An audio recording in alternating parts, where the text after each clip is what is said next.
Adelante, Leopoldo. Sí, Estamos a 11 días entonces de la elección en Venezuela. sí. Estamos a 11 días de una elección y nosotros estamos muy optimistas por muchas razones. Es la primera vez que hay una brecha tan amplia entre el candidato a la dictadura, Nicolás Maduro, candidato continuista, que ya tiene más de 10 años en el poder, que de hecho llegó al poder en unas elecciones fraudulentas en el año 2013, y nuestro candidato, que es Edmundo González, un hombre de 74 años, que fue diplomático de carrera, embajador en Argentina, embajador en Argelia, colaborador de la Unidad Democrática desde que se fundó la Mesa de Unidad Democrática, un hombre diplomático, conciliador, dedicado a la unidad durante todos estos años, y fue el candidato que se inscribió en un momento en donde la dictadura había cerrado las puertas a María Corina Machado, quien había ganado las primarias, a otras candidaturas que se intentaron inscribir, y la dictadura creo que pensó que iba a ser imposible que un desconocido pudiese remontar de cero a más de 60 puntos en cuestión de semanas. Y así fue. Algo realmente impresionante. En cuestión de semanas, Edmundo González pasó de ser una persona desconocida para los venezolanos a convertirse en el símbolo de la esperanza, en el símbolo de la tan añorada transición a la democracia, de En la salir sele- de Maduro, de salir de la dictadura, de entrar en una nueva etapa. Y por supuesto el trabajo que ha hecho María Corina Machado, quien fue inhabilitada, pero ha continuado recorriendo el país, y toda la unidad democrática, todos los factores que han apoyado de manera unánime, unida, poniendo a un lado todas las diferencias para apoyar a una candidatura única. En cuestión de semanas, Edmundo está por encima de los 60 puntos, Maduro está por debajo de los 20. Existe esa unidad a la que Sí, hacía referencia, y también se nota ya la fragilidad de Maduro, se nota la fragilidad de su discurso, ya es un discurso antiguo, es un discurso, Maduro representa ya lo viejo, representa el desastre, representa promesas incumplidas de más de una década, de más de 2 décadas podríamos decir, y ya se empiezan a ver también fracturas claras dentro del sector del oficialismo. Y por todas esas razones nosotros estamos muy, pero muy optimistas de que en cuestión de días va a comenzar una nueva etapa que no será fácil. Habrá una primera transición del 29 de julio hasta el 10 de enero, que es cuando se da la toma de posesión, y luego ya después de la toma de posesión, una segunda etapa de este periodo de que Venezuela entre en la democracia. Y yo estoy seguro, Tufi, que esto va a tener repercusiones en el continente y particularmente en los países autocráticos, en Nicaragua, en Cuba y también en Bolivia, porque yo creo que Bolivia es el país autocrático de América Latina que todavía no es reconocido como tal, pero que lo es. El hecho de que hayan presos políticos, más de 300 presos políticos en Bolivia, bajo cualquier análisis, presenta a Bolivia como un país apartado de la democracia, apartado del Estado de Derecho, apartado de la justicia, que utiliza la justicia, la manipulación para meter presos políticos. Y yo creo que va a haber repercusiones positivas, esperanzadoras, de construir el cambio de abajo hacia arriba con la gente a través de elecciones. Ustedes tienen elecciones el año que viene y creo que se puede generar un impacto muy positivo allá también en Bolivia. Leopoldo, entonces para llegar a esta situación de ventaja que muestran las encuestas 60-20, ha tenido que funcionar esta vez mucho la unidad de la oposición. Antes no se lo había logrado. Mira, la verdad es que esa es una percepción que es equivocada, Tufi. Ujú. La verdad es que la oposición en Venezuela ha estado unida en todos los momentos críticos. En el 2012 hicimos primarias, se eligió Capriles. En 2012 fuimos a elecciones totalmente unidos con candidatos únicos para la presidencia, para las alcaldías, para las gobernaciones. En el 2013, cuando muere Chávez, fuimos otra vez con un candidato único. En el 2015, cuando fuimos a la asamblea, fuimos unidos y ganamos 2/3 de la Asamblea Nacional. Cuando se dan las protestas en el 2014 también hubo unidad. Cuando se dan las protestas en el 2017 también hubo unidad. cuando hubo el gobierno interino, el primer año, los primeros años, hubo unidad y construimos nuevamente esa unidad por el camino, que yo creo que es el camino, en el caso venezolano, más sólido, que es el de las primarias, y allí se volvió a consolidar la unidad. Así que creo que esta percepción, que yo entiendo que existe, no es un comentario que es aislado de tu parte, sino que es una percepción quizás que tienen algunos algunas personas por no entender el detalle de lo que ha pasado, la historia, y otros simplemente que buscan razones distintas al hecho de que estamos con una dictadura. Es decir, no hemos salido de la dictadura porque es una dictadura. Esa es la razón principal. Pero la oposición hoy está dando demostraciones de unidad, de coherencia, de trabajo en equipo y de una vocación clara hacia una meta común, que es lograr salir de la dictadura y entrar en un proceso democrático. Leopoldo, con esta diferencia que muestran las encuestas, claramente se ve que la victoria se encamina, pero el tema de la independencia del poder electoral está garantizado como para decir que Maduro no puede recurrir a un fraude para frenar esta victoria de la oposición. No, Maduro todavía puede, Maduro es Maduro, es decir, no nos vamos a equivocar, aquí no vamos a pretender que estamos en un escenario distinto al que estamos en un escenario de enfrentar a Maduro, que es un dictador, a un régimen criminal que ha perseguido, encarcelado, torturado, asesinado a miles de personas a lo largo de todos estos años. Sabemos quién es Maduro, sabemos lo que ha hecho y lo que puede hacer. Él todavía puede suspender la elección, puede inhabilitar al candidato. Hoy le hicieron un atentado a María Corina Machado. Hoy metieron preso a más personas, a una persona de nuestro movimiento Voluntad Popular, Freddy Simino.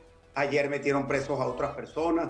Las últimas semanas van más de 50 detenidos, desde personas que han vendido almuerzos a María Corina Machado, que han recibido a Edmundo, la persona que llevó en su motocicleta a Edmundo en una de las caravanas, también se lo llevaron detenido. Es decir, eso es lo que está ocurriendo.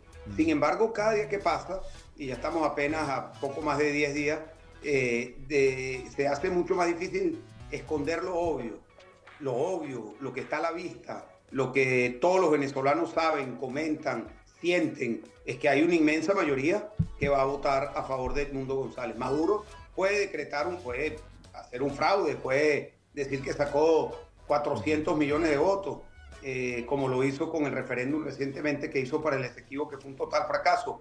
Sin embargo, yo creo que eso pues tendrá una reacción de la gente, como es normal. Las personas que son robadas pues reaccionan. Y yo creo que la amenaza que hace hoy Maduro de meter al país en una guerra civil, Maduro lo dijo, yo espero que pueda ver ese video. Él hace un presagio de un baño de sangre, de una guerra civil, metiendo miedo, terror a los venezolanos. Yo creo que Maduro puede pensar eso. Yo creo que puede ser su deseo de que haya una guerra civil, un baño de sangre, pero yo no creo que lo van a acompañar los militares, los policías, que sus propias familias, sus propios hijos, sus propios vecinos, sus amigos, todos van a votar por Edmundo González, porque es que estamos hablando de una diferencia de 40, 45 puntos que se palpa en la calle y en todos los hogares de Venezuela. Leopoldo, entonces esta amenaza que conocimos ayer de una guerra civil sangrienta, un baño de sangre en Venezuela, ¿tiene más que ver probablemente con una estrategia de campaña de transmitir miedo o es inviable, como usted lo acaba de decir, la posibilidad esa que ojalá no ocurra? Bueno, yo espero que eso no ocurra, evidentemente. Sin duda alguna, Maduro lo que muestra es fragilidad. Al estar amenazando con guerra, con sangre, con guerra civil, lo que está demostrando es debilidad. Lo que está demostrando es fragilidad de su liderazgo. Está amenazando adentro y afuera. Está mandándole un mensaje a los venezolanos y también un chantaje a los militares y a los policías. Y como te dije anteriormente, yo no creo que va a haber una respuesta de los militares venezolanos acompañando a Maduro en una estrategia de sacar a los soldados venezolanos a volver a matar, porque han pasado muchas cosas desde la primera vez que eso ocurrió de manera masiva en el año 2014, cuando yo fui a la cárcel. Hoy en día, tanto Maduro como el alto mando militar están siendo investigados en una investigación que ya está en fase de designación de jueces. Ya hay jueces asignados en la Corte Penal Internacional. La Organización de Naciones Unidas, el Consejo de Derechos Humanos, ha determinado que Maduro es responsable de haber cometido delitos de lesa humanidad. Y yo creo que ya es claro el mensaje a los militares, a los policías, de que ellos no se pueden esconder detrás de un manto de anonimato y de que están cumpliendo órdenes superiores. Sí, respecto a Corina Machado, Leopoldo, que evidentemente ha sido perseguida en el último tiempo y hoy con esta denuncia de atentado, ¿qué garantías se le pueden ofrecer a ella en estas circunstancias? Aquí lo he escuchado al expresidente Tuto Quiroga decir que es una líder ya sudamericana. ¿Y qué puede pasar con ella o cómo se puede proteger su seguridad, sus derechos en Venezuela en estas circunstancias? Mira, yo creo que no hay nada distinto a lo que ella está haciendo que se puede hacer. Y María Corina es una mujer muy valiente, con mucha determinación, y ella seguirá haciendo lo que está haciendo, que es salir a la calle. María Corina yo la conozco bien, ella no tiene miedo. Ella se va a enfrentar a Maduro como lo ha hecho en el pasado y como lo ha hecho con mucha habilidad, con mucha estrategia durante los últimos meses para haber consolidado este movimiento que estamos viviendo en estos momentos y en que la acompaña a ella y al mundo toda la unidad y todo el país. Sí, Leopoldo, es de suponer que si gana la oposición, el propio Leopoldo podrá ya volver a Venezuela. No, sin duda alguna, claro, eso. ¿Cuánto tiempo ya está exiliado? Bueno, yo tengo ya 3 años y medio en el exilio, pero tengo más de 10 años entre preso y en el exilio. Y al igual que millones de venezolanos, yo estoy muy entusiasmado de poder regresar, claro que sí. Tengo toda la ilusión de regresar a Venezuela con mis hijos, de poder comer comida venezolana, escuchar música venezolana, tener nuestros olores, nuestros sabores, nuestra gente, nuestra familia, nuestros amigos. Y en esas circunstancias estamos millones de venezolanos, millones. En los últimos 10 años hemos sido 8 millones de venezolanos que hemos tenido que salir del país. Eso es casi el 30% de la población. Y evidentemente somos millones los que tenemos esa ilusión de poder regresar a Venezuela, a un país distinto, a un país que le abra oportunidades a los venezolanos, a un país que entre de lleno en una ola de optimismo, de cambio, de oportunidades para todos. Claro que estamos emocionados, Sí. claro que sí. Leopoldo, ¿y esta diáspora venezolana, los exiliados, los asilados, van a poder votar en esta elección? No, lamentablemente una de las manipulaciones del proceso electoral por parte de Maduro fue precisamente negarle el voto legal, legítimo, a los millones de venezolanos que estamos fuera. Como te dije, somos más de 8 millones, de los cuales más de 5 millones están en capacidad de votar, de haberse inscrito. Pero la dictadura cerró la posibilidad de inscripción y solo va a permitir de los más de 5 millones, solo 64.000 personas en todo el mundo, de los más de 5 que podrían votar, van a poder ejercer su derecho al voto. Sí, ahora, Leopoldo, un poco aprovechando la experiencia de la oposición venezolana, que como usted dice ha estado siempre unida, inclusive ha definido mediante primarias la propia candidatura única. En Bolivia hay una discusión sobre ese tema, las primarias todavía no están consolidadas, la oposición parece dispersa.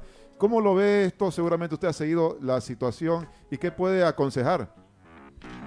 Mira, yo creo que hay una extraordinaria oportunidad de que se pueda unir los sectores democráticos en Bolivia, al igual que en Venezuela tienen diversidad. Hay diversidad ideológica, hay partidos que son socialdemócratas, hay partidos que son de centro, hay propuestas políticas que están más identificadas con la centro derecha, hay partidos regionales, hay otros que son nacionales, de la misma manera como es en Venezuela.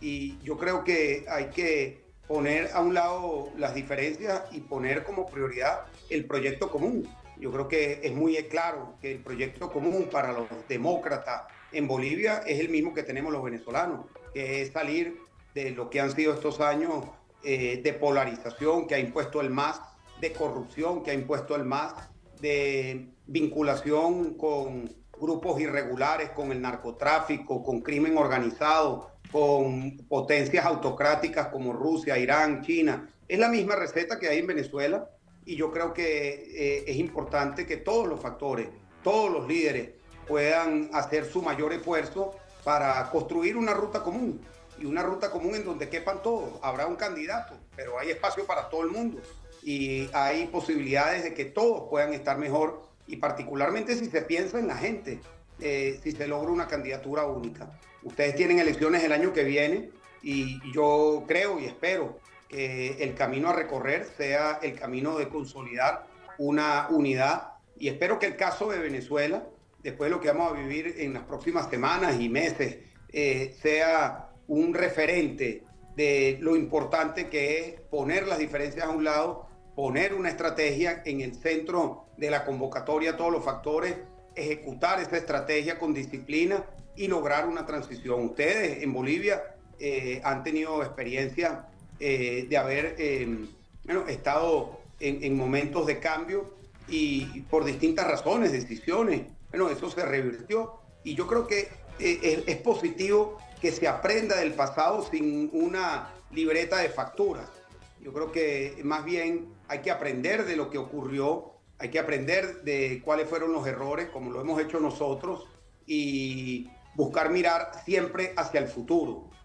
Yo no tengo duda, conozco a mucha gente en Bolivia de que hay liderazgos consolidados, hay liderazgos emergentes, hay liderazgos que están en la cárcel, como el caso de Luis Fernando Camacho. Hay personas que entregaron su esfuerzo y que también están en la cárcel, como es el caso de Yanine Áñez. Hay dirigentes sindicales que están en la cárcel, hay dirigentes indígenas que están en la cárcel, y yo creo que estas son voces también que creo pueden aportar mucho a construir esta conciencia unitaria, con objetivos estratégicos, con sentido de patria, con sentido de grandeza hacia el objetivo, que es lograr un cambio hacia la transición democrática que pueda ser estable, que genere la posibilidad de la alternancia en el poder, que genere un Estado de Derecho que sea igual para todos, que cese la usurpación de la persecución, la usurpación de la justicia, que cese la persecución política, la judicialización de la política, los presos políticos, que haya una economía abierta, una economía que brinde oportunidades para todos y particularmente para los más necesitados, y que haya transparencia en las gestiones de gobierno. Yo creo que esa es la aspiración que, al igual que los venezolanos, tienen los bolivianos, y el liderazgo político pues debe estar a la altura de construir ese camino. Muy bien, Leopoldo, para cerrar, usted mismo hoy día se pronunciaba en su cuenta de X, de redes sociales, sobre lo que se vivió en esta misma jornada en la cárcel de Chonchocoro, cuando un abogado no pudo ingresar a visitar a Luis Fernando Camacho, y se refirió usted a la existencia de presos políticos. ¿Nos puede explicar qué mensaje querido dar en ese post de X? No, el mensaje es muy claro. Yo pongo un mensaje haciendo referencia al hecho de que el abogado boliviano, residido en los Estados Unidos, director de asuntos legales de la Fundación de Derechos Humanos, la Human Rights Foundation, fue a visitar a Luis Fernando Camacho y no le permitieron la visita, que es un derecho que tiene Camacho como tienen todos los presos.